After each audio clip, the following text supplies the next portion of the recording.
जय श्री कृष्ण। आज का जो सब्जेक्ट है वो है प्रेम रोग से संबंधित। अधिकतर जवान बच्चे बच्ची जब उनकी उम्र पार हो जाती है तो ऐसे जवानी में दहलीज से कदम रखते बाहर, तो ऐसे में उनको दूसरे के प्रति क्यों आकर्षण हो जाता है और वो प्रेम के जाल में क्यों फंस जाते हैं, इसके ज्योतिषी सूत्र में आपको बताने जा रहा हूँ। अधिक न विलंब न करते हुए मैं ओम प्रकाश शर्मा। जय श्री कृष्ण। वैसे प्रेम रोग जो है ये क्यों उत्पन्न होता है और इसके कारण क्या हो सकते हैं, उसे ज्योतिष सूत्र को मैं बड़े ही सरल शब्दों में आपके सामने प्रकट कर रहा हूँ। इसमें सबसे पहले ऐसा व्यक्ति या जातक या जातिका कि उनके प्रेम रोग क्यों उत्पन्न हुआ, इसके बारे में जन्म पत्रिका के सबसे पहले लग्न भाव को देखते हैं। लग्न भाव यानी कि जन्म कुंडली का वह प्रथम स्थान जो आपके स्वभाव को और चरित्र को दर्शाता है। इसलिए किसी की जन्म पत्रिका जिसके यह रोग उत्पन्न हो गया है, प्रेम रोग हो, तो ऐसे में सबसे पहले जो हम नज़र डालेंगे वह है लग्न भाव और उसके स्वामी पर। लग्न भाव और स्वामी किस अवस्था में बैठा है इसके बारे में वो आपके उसके जिसकी जन्म पत्रिका आप देख रहे हैं उसके स्वभाव को बताएगा और उसके चरित्र को दर्शाएगा। इसलिए सर्वप्रथम लग्न भाव पर हमें नज़र डालना चाहिए। दूसरा आता है जन्म पत्रिका का 5वां स्थान। ये 5वां स्थान जो है ये व्यक्ति के पूर्व जन्म के पुण्य कर्मों को दर्शाता है कि पुण्य कर्मों के अनुसार वो इस जन्म में उसी के अनुरूप कार्य करता है।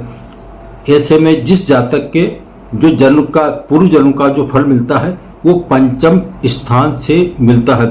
इसलिए पंचम भाव जो है वो उसके पूर्व जन्मों को प्रदर्शित करता है, उसके फल को बताता है। साथ ही पंचम स्थान जो है ये प्रेम, ये प्यार मोहब्बत जो होता है वो पंचम स्थान से देखा जाता है। पंचम स्थान सिर्फ संतान सुख को ही नहीं बताता है बल्कि ये आपके प्रेम को दर्शाता है। और इसके अलावा है आपके 7वां स्थान। 7वां स्थान जो है ये जन्म पत्रिका का 7वां स्थान दाम्पत्य सुख को बताता है, यानी कि जब किसी की मैरिज होती है तो वो 7वां स्थान उसके पति और पत्नी के आपसी संबंधों को बताता है। इसके अलावा ऐसे प्रेम रोगी जिनको अचानक प्रेम हो जाता है, एक दूसरे के प्रति आकर्षण उत्पन्न हो जाता है विपरीत सेक्स के प्रति, तो वो सेक्स के प्रति जो झुकाव होता है वो 7वां स्थान बताता है। अब ये तो हुआ आपके लग्न के पंचम के और 7वें कुंडली के जन्म पत्रिका के इन स्थानों पर हम ध्यान देंगे। अब ग्रहों की हम चर्चा करते हैं तो सबसे पहले ग्रहों की चर्चा करते हैं तो शुक्र ग्रह ये आकर्षण का प्रतीक माना जाता है। शुक्र ग्रह पत्नी कारक तो होता ही है, इसके अलावा शुक्र ग्रह ये चाहे लड़का हो या लड़की ही, उसके विपरीत से इंसान के प्रति उसका झुकाव जो होता है, आकर्षण के प्रति जो झुकाव होता है वो शुक्र से माना जाता है। तो शुक्र आकर्षण का माना गया है, सौंदर्य का माना गया है। और बुध जो है ये बुध यदि लड़का है तो उसके गर्ल फ्रेंड और यदि लड़की है तो बॉयफ्रेंड की तरफ इशारा करता है। तो ऐसे में जन्म पत्रिका में ये कि शुक्र ग्रह और बुध ग्रह या तो लग्न में स्थित हो या 5वें स्थान पर स्थित हो या फिर 7वें स्थान पर स्थित होंगे तो शुक्र और बुध के कारण ऐसा व्यक्ति प्रेम रोग में जरूर फंसता है। अब ये प्रेम रोग जो है ये पीड़ित सबसे मेन पॉइंट जो है वो लग्न भाव, पंचम और 7वां 3 ये स्थान है, हाउसेज है, ये बहुत ही महत्वपूर्ण रोल निभाते हैं। इनकी भूमिका विशेष है। जब इनका आपस में ग्रहों का संबंध किस तरह से बनता है उसके बारे में चर्चा कर रहा हूँ। यदि जन्म पत्रिका के लग्न स्थान पर शुक्र और बुध, सिर्फ मैं आज शुक्र और बुध के बारे में चर्चा करूंगा और अन्य ग्रहों के बारे में, अन्य विषय के बारे में नेक्स्ट वीडियो में बताऊंगा। आज जो मेन जो है ये प्रेम रोग को जो आकर्षित, एक दूसरे के प्रति आकर्षण बढ़ना, वो शुक्र और बुद्धि के कारण होता है। बुद्ध जो है मैंने बताया था, ये आपके गर्लफ्रेंड बॉयफ्रेंड की तरफ इशारा करता है। तो किसका आकर्षण होगा? एक लड़की का लड़की की तरफ आकर्षण होना, या फिर लड़के का लड़की की तरफ आकर्षण जो होता है वो शुक्र और बुद्धि के कारण माना गया है। जो मित्रता है वो एक लड़की का लड़के की तरफ झुकाव, मित्रता बढ़ाना, प्रेम करना, और या फिर लड़का है तो लड़की की तरफ आकर्षित होना, उससे प्रेम प्रस्ताव रखना, ये शुक्र और बुद्धि के कारण उत्पन्न होते हैं। तो ये यदि लग्न स्थान में होंगे या 5वें स्थान पर होंगे या फिर 7वें स्थान पर होंगे तो ऐसे में ऐसा व्यक्ति प्रेम रोगी हो सकता है। इसलिए इनका थोड़ा नज़र जरूरी है। अब आता है तीसरा, जो अलग हटकर मर्यादा का उल्लंघन करते हुए जो व्यक्ति ऐसा कार्य करता है, तो एक ग्रह बहुत खास माना गया है, वो है शनि।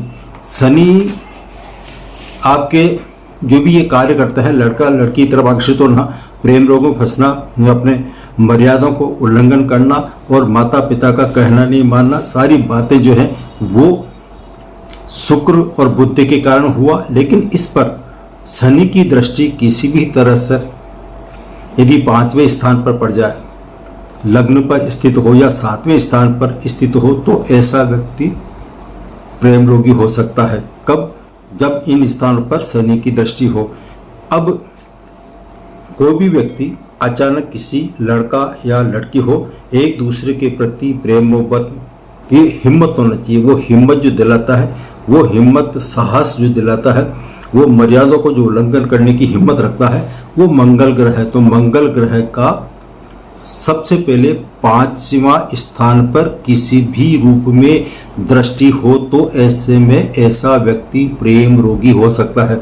जैसे मंगल की जो दृष्टियां हैं वो 3 माने गए, हर ग्रह को 7वीं दृष्टि दी गई है, लेकिन इसको मंगल को 4थी और 8वीं दृष्टि और दी गई है। 8वीं दृष्टि से भी ये 5वें स्थान को देखे, या 7वीं दृष्टि से भी ये 5वें स्थान को देखे, या फिर वहीं पर स्थित हो, 5वें स्थान पर स्थित हो, तो ऐसे में ऐसा व्यक्ति को प्रेम रोग में हिम्मत आती है। उसको एक दूसरे का आकर्षण, प्रेम जो बढ़ाता है, ये मर्यादा को उल्लंघन करता है, उसमें हिम्मत जो आती है वो मंगल के कारण आती है ऐसे व्यक्ति को। इसलिए मंगल इसमें खास माना गया है कि इसमें उसका प्रमुख रोल रहता है। अब मैं इसको उदाहरण से थोड़ा सा बताता हूँ। एक लग्न पत्रिका बनाइए। वो लग्न पत्रिका है आपके तुला लग्न की। अब ये तुला लग्न की आपने जब पत्रिका बनाई है तो यहाँ पर लग्न भाव पर शुक्र और बुध को स्थित कर दीजिए। यहाँ पे लग्न भाव पर शुक्र और बुध स्थित कीजिए, और यहाँ पर जो शनि है वो शनि को आप 8वें स्थान पर स्थित कर दीजिए। मंगल है उसको आप 11वें स्थान पर लिख दीजिए। सिर्फ जो खास जो मैंने बताया है, बुध, शुक्र, शनि और मंगल, अन्य ग्रहों को मैं नहीं ले रहा हूँ, सिर्फ इन 4 ग्रहों के बारे में ही चर्चा करूंगा ताकि आपको ये टॉपिक अच्छी तरह समझ में आ सके। जिसे आपने लग्न पत्रिका बनाई उसमें लग्न भाव पर शुक्र और बुध लिखा। अब इस शुक्र बुध तुला राशि का हुआ तो ये लग्न भाव का स्वामी यानी कि लग्नेश खुद शुक्र है, और वो स्वयं अपने ही स्थान पर बैठा हुआ है। किसके साथ में? बुध के साथ में। शुक्र का बुध के साथ में बैठना, और उसकी जब 7वीं दृष्टि, दोनों ग्रहों की 7वीं दृष्टि पड़ती है, वो सीधी 7वें स्थान पर पड़ रही है। 7वां स्थान मैंने अभी आपको चर्चा की थी, वो उसी के अनुरूप वो कार्य कर बैठता है। अब मैंने चर्चा करी है शनि की, तो शनि को जब आपने 8वें स्थान पर लिखा है तो इसकी जो दृष्टि पड़ती है, 10वीं दृष्टि 5वें स्थान पर पड़ रही है। 5वें स्थान पर आपने देखा होगा यहाँ पर शनि की राशि 11 यानी कि कुंभ राशि। शनि मकर और कुंभ राशि का स्वामी होता है, और ये 5वें स्थान पर 11 यानी कि शनि की राशि है, और शनि 8वें स्थान पर बैठकर 5वें स्थान पर अपनी 10वीं दृष्टि डाल रहा है। ऐसे में ऐसा जातक हो या जाति का, जिसके अपनी उदाहरण बता रहा हूँ, उसको प्रेम रोग होता है और वो मर्यादाओं का उल्लंघन करता है। यह स्थिति सामने आती है।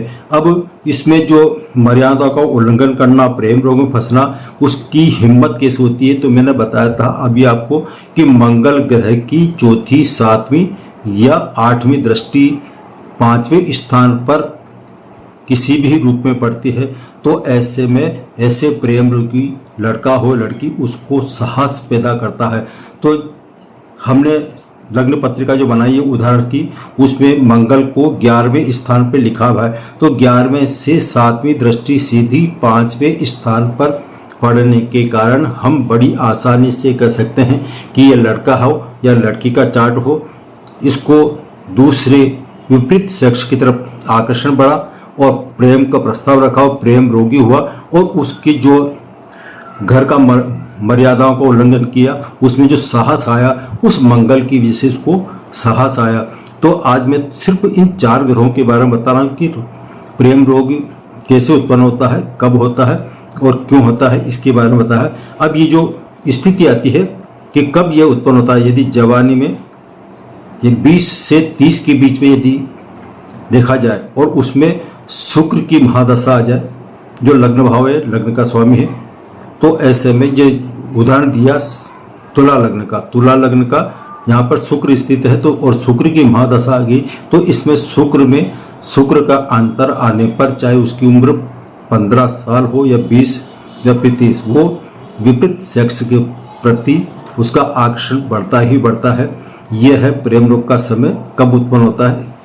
आज इतना ही, फिर मिलेंगे नए सब्जेक्ट और नए टॉपिक के साथ। जय श्री कृष्ण। यदि आपको ये वीडियो अच्छा लगा है तो प्लीज़ लाइक ज़रूर कीजिए ताकि हमारी हिम्मत बढ़ सके, और यदि आपने अभी तक चैनल को सब्सक्राइब नहीं किया तो प्लीज़ आपसे आत्मनिवेदन है कि आप सब्सक्राइब कीजिए। जय श्री कृष्ण।